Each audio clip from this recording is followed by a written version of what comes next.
Dengan segala hormatnya, dipersilakan Freddy Anak Hang dari SMK Merbau Miri Sarawak untuk membentangkan kajian yang bertajuk Pendekatan Cermin Ajaib untuk Penghasilan Bunyi Vokal dalam kalangan 10 orang pelajar 6 Anggerik semester 1.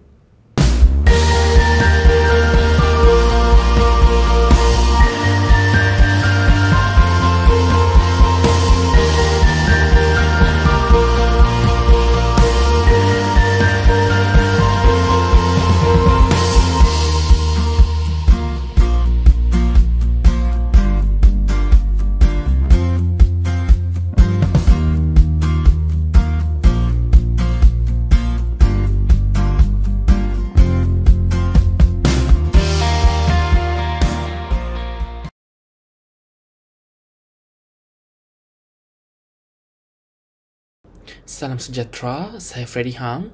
Saya akan membentangkan tajuk kajian tindakan saya iaitu Pendekatan Cermin Ajaib untuk Penghasilan Bunyi Vokal dalam kalangan 10 orang pelajar 6 Anggerik semester 1. Abstrak. Kajian tindakan berkaitan penggunaan pendekatan cermin ajaib ini dijalankan untuk membantu para pelajar tingkatan 6 Anggerik semester 1 untuk menguasai topik berkaitan penghasilan bunyi vokal. Kajian ini difokuskan kepada usaha untuk membantu para pelajar dalam mengingati cara untuk menghasilkan bunyi vokal yang telah dipelajari. Kajian ini juga bertujuan untuk mengenal pasti tahap keberkesanan penggunaan teknik cermin ajaib dalam membantu pelajar mengingati cara menghasilkan bunyi vokal yang telah dipelajari.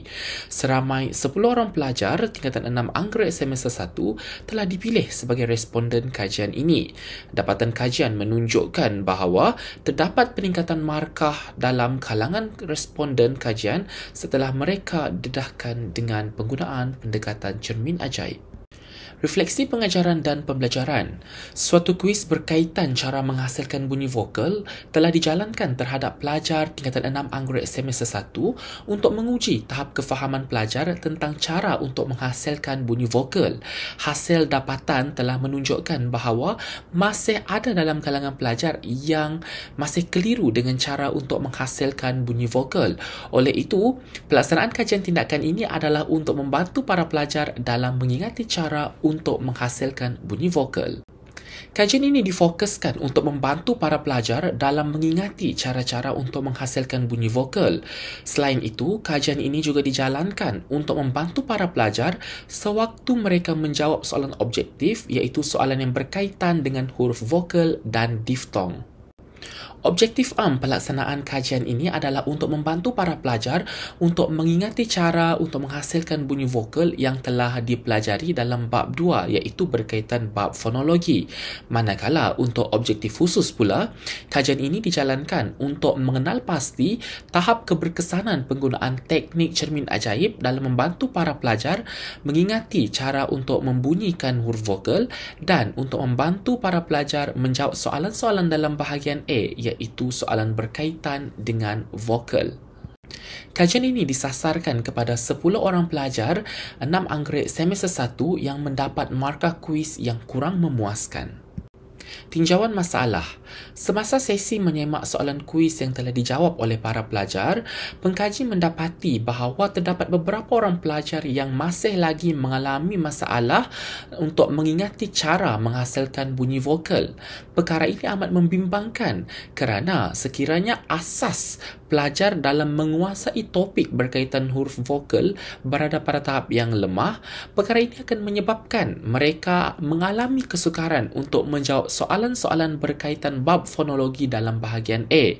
Oleh itu, pengkaji telah mengambil pendekatan untuk melaksanakan kajian ini iaitu dengan memperkenalkan teknik cermin ajaib kepada para pelajar. Penggunaan teknik cermin ajaib ini disokong oleh teori pengenkodan The2 Pivio.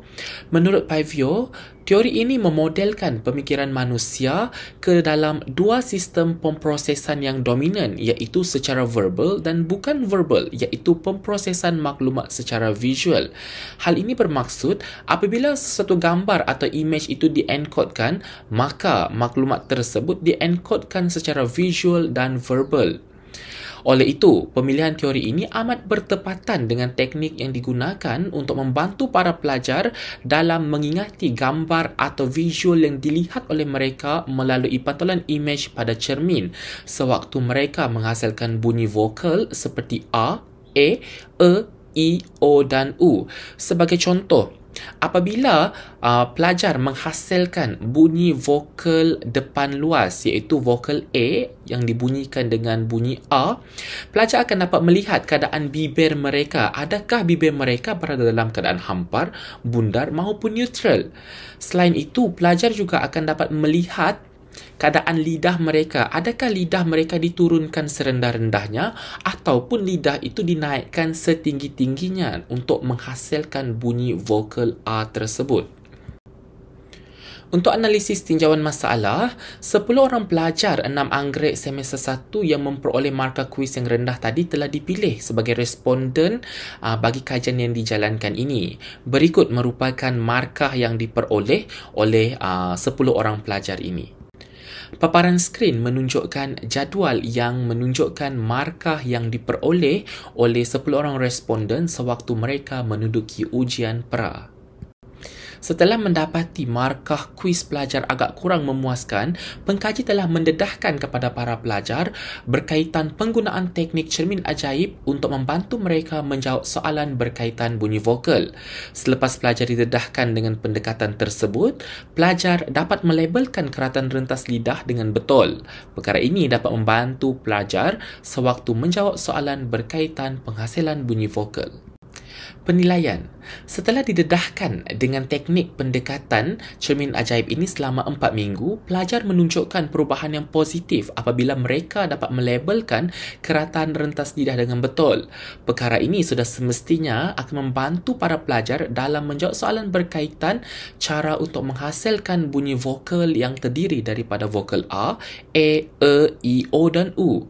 Berikut merupakan markah yang diperoleh oleh responden kajian untuk ujian POS.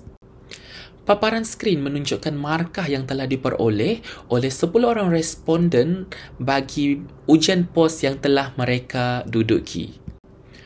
Paparan skrin juga menunjukkan jadual 3 yang menunjukkan perbandingan markah yang telah diperoleh oleh 10 orang responden kajian setelah mereka menjalani ujian pra dan ujian POS. Berdasarkan paparan tersebut, kita dapat melihat perbandingan antara markah ujian pra dan ujian POS setelah pelajar didedahkan dengan pendekatan cermin ajaib. Refleksi kajian. Setelah para pelajar didedahkan dengan pendekatan cermin ajaib ini, mereka menunjukkan peningkatan dalam mengingati cara untuk menghasilkan bunyi vokal. Selain itu, para pelajar juga berkemungkinan akan dapat menguasai topik diftong dengan mudah kerana mereka dapat menguasai topik huruf vokal. Di sini, pengkaji ingin mencadangkan agar kajian berkaitan pola keselarasan vokal dan pola kekecualian dijalankan bagi memudahkan para pelajar untuk mengingati kesemua pola tersebut. Perkara ini sudah semestinya akan dapat membantu para pelajar untuk menjawab soalan yang meminta mereka untuk mengenal pasti perkataan yang mengandungi pola keselarasan vokal dan pola kekecualian. Akhir kata, sekian sahaja daripada saya. Terima kasih. Terima kasih kepada Freddy Anak Hang atas pembentangan sebentar tadi. Sesi soal jawab selama 5 minit akan diadakan sejurus selepas pembentangan. Sila kemukakan soalan anda melalui chat box YouTube.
Wave Beats Music.